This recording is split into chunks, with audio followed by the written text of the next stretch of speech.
Satchel from Steel Panther. You're listening to Metal Stream Radio with Metal Matt, and he's totally naked from the waist down. That's amazing.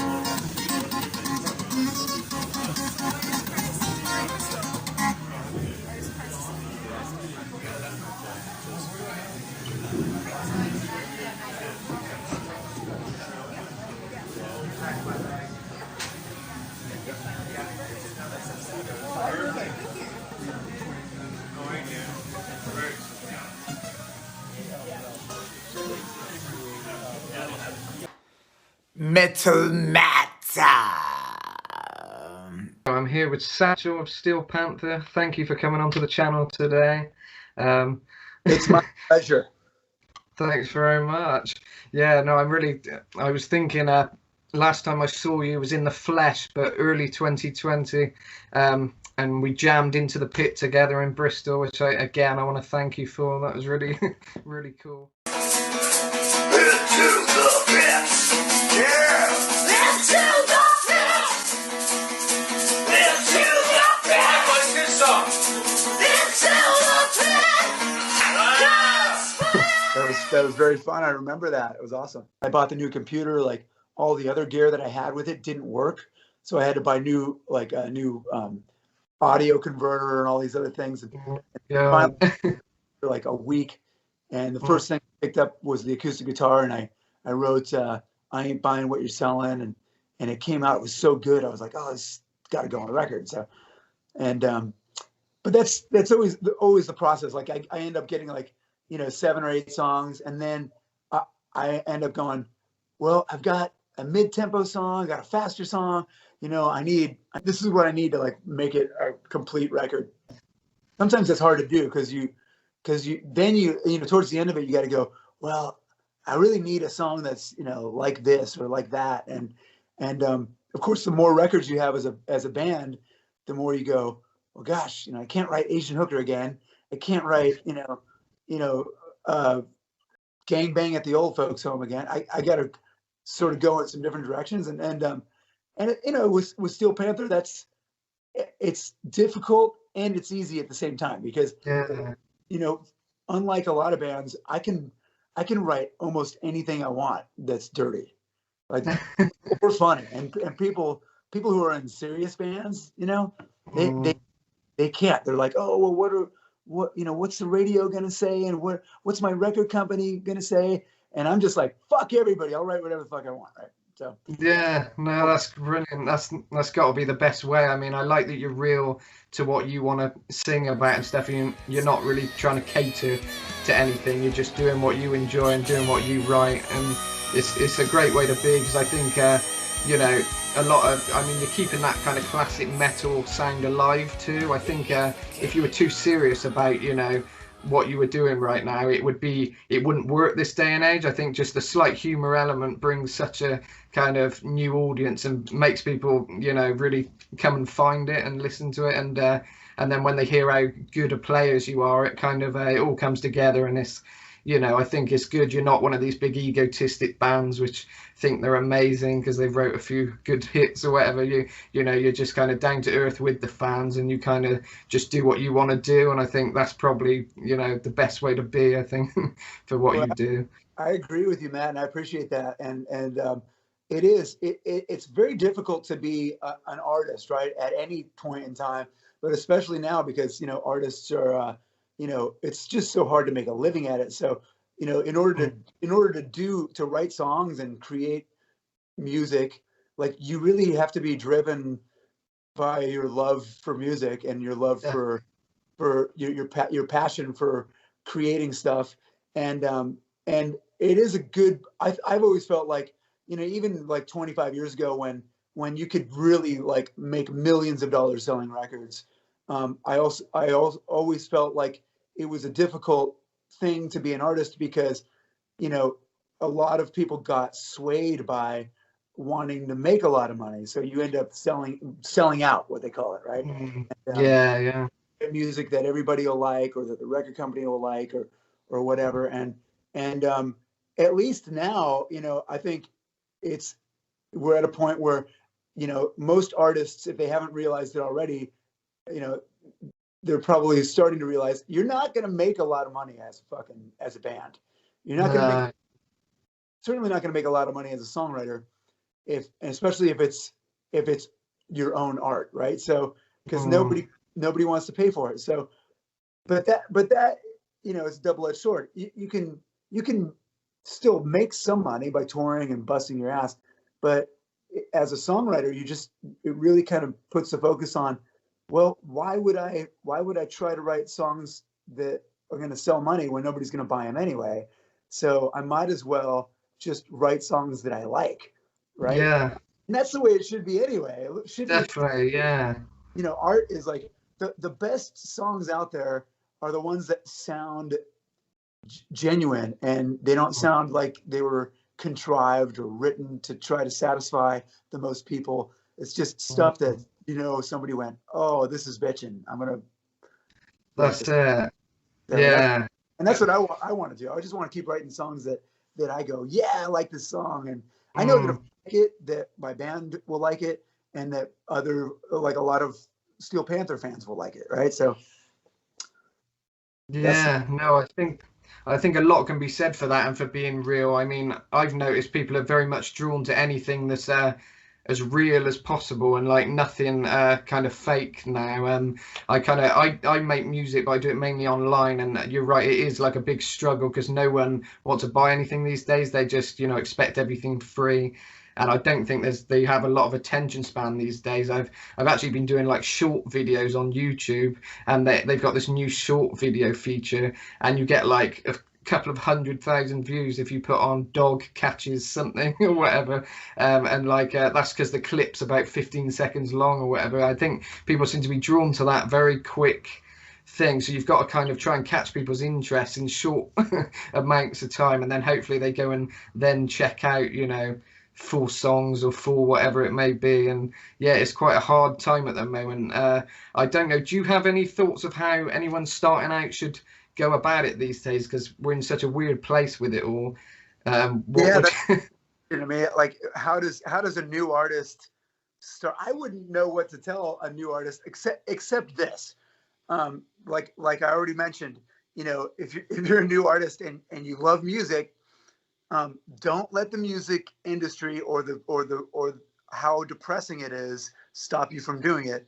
Because yes, it's not an easy time to be a musician, but you have to, you know, it's always been tough to be a musician. So I feel like if you really, really love music, you really, really, really, really love music, you will just do it. Because everybody that I know that's a musician who loves it, they just do it because they love it and they can't stop doing it. It's like a book addiction, right? So you just keep doing it, and you keep developing. And you know, I'm an old dude. I mean, I've been playing my whole life, and I wrote songs for literally decades before anybody. Wow. I used to just play them for people in my car, and force my friends to listen to them. And I wrote hundreds of songs, and it wasn't until, you know, Steel Panther actually started having some success that oh, okay, well, this is great, because, you know, I finally had a vehicle for my own songwriting, right? So, and which was great for me because it gave me an outlet, and it also gave me an outlet for my songwriting and my personality as well, because all of you know, the Steel, you know, it's all my own bitter sense of humor, like, that I get to use to write songs.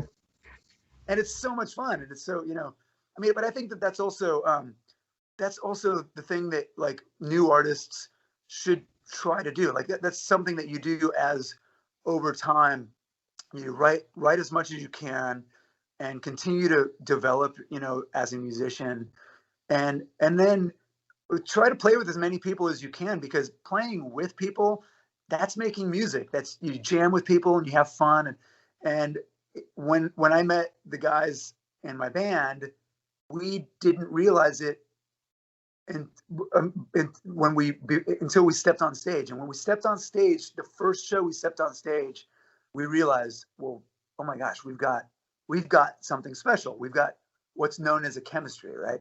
Like, and when you can find that with other people, then it can be really, really great. And you need to nurture it. And so if you can have, as a songwriter, for me, that was like, oh, I've got these songs, I've got this ability to write songs, and now I've got this band with this chemistry.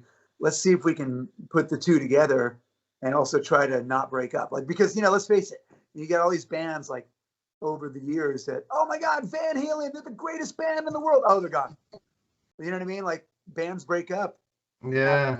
Fucking years. It's like, dude, you're just starting out. You've been together 6 years, and fucking people break up. It's like, and a lot of times they break up for stupid reasons. Like, man, the fucking singer fucked my girlfriend. Like, so what? Get over it. That's it. Exactly. Yeah.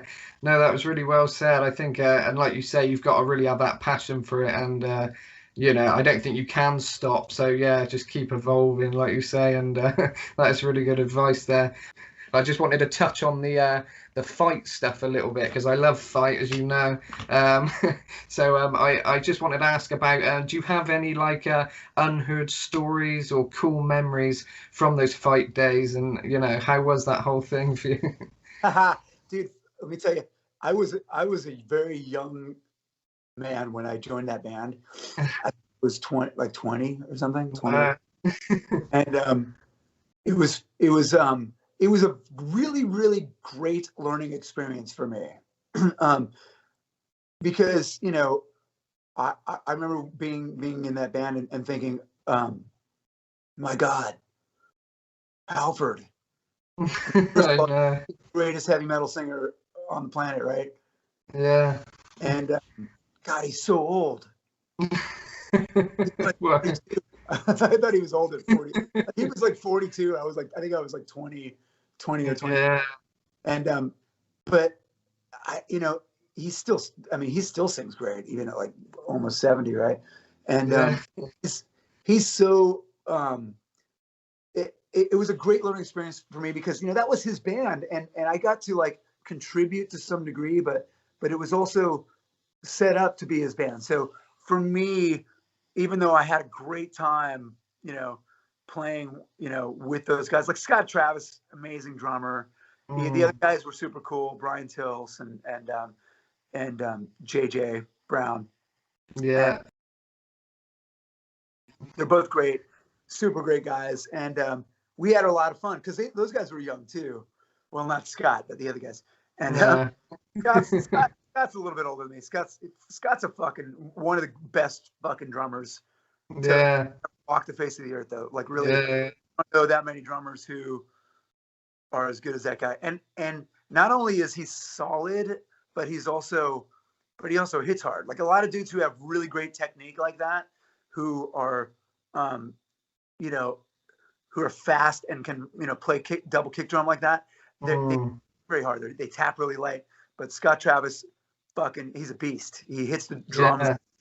He's a monster. He's also like 6'7". I don't know if you've ever seen the guy, but yeah, I know. I've met him. It's like literally just looking at. I'm quite small, so it's just like like a basketball player or something. I was like, it's like just huge. Towers over me, right? Because I'm like 5, like 6'7". This is JJ of Fight, and you're watching Metal Stream Radio. Hey, this is Satchel from Steel Panther. You're listening to Metal Stream Radio with Metal Matt, and he's totally naked from the waist down. Metal Matt, okay. This is what Steel Panther would look like if Metal Matt was our singer. And let me just say, I don't know if this has ever been done acoustic. I think it's more pussy, right? Pipe was a pretty fucking heavy band, and they had a great guitar player. Are you playing Tetris right now? Great. Brian Tills. Dude, no. This is the thing about being a singer, dude. No crutches. Yeah, no crutches, dude. That's why we had our singer get rid of all the backing tracks. Well, some of them. It's about 60% black. So introduce this song here, Metal Matt. What song are we doing here? And you have to introduce it like you're fucking live at Wembley. Don't fuck this up. In front of 14,000 motherfuckers. Ready? Lifetime. Right. There's over 700 people watching. Into the pit. Okay, that's not how you would do it if you were at Wembley. You would go, this is fight into the pit. Fight into the pit. Oh, there you go.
some noise for us. Hey, Bristol, get the fuck out of here. I'll tell you what, if you were bald, it would have been just like being next to Rob Halford. Dude, I manage Metal Matt now, so if you guys want him for your band, call me. I'm on that Razor Edge. Razor Edge, yes. Happy birthday to... I'm not going to sing that song, Metal Matt, okay? Because you're Metal Matt. And you can sing rad, and you don't want to sing me... You don't want to hear me sing like fucking... drunk fucking Frank Sinatra or some shit. Anyway, dude, you're 24 years old. That's fucking awesome. Congratulations. That's so weird. I thought you were so much older than that. You looked like you were like 44 or something. But it's great. 24 is a great year. You were 20. God, you were 23 before. My God, so you're probably 22 when I met you, right, or something. That's amazing. Congratulations. God, I've got open sores older than you, Matt. And I just want you to know, man, I'm really, really glad I met you. You're a very, very talented dude. And you're a very smart dude as well, especially for a kid. And, you know, when I say kid, I can say that because I'm a lot older than you.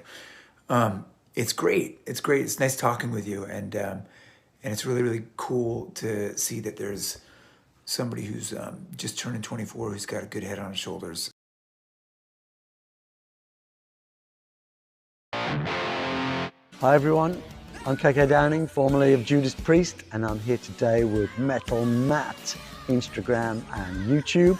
So please check it all out because we've just done a killer interview, and I'm here to talk about just a little bit about the book, Heavy Duty Days and Nights in Judas Priest. So if you get a chance, please check it out. But as I say, check out Metal Matt, who actually, his name's Metal Matt because the legendary Rob Halford gave him that very name. So it used to be Matt Gothic, who was the same person, but it's all about Metal Matt now and his YouTube and Instagram channel. So check it out, stay tuned, and see you real soon, guys.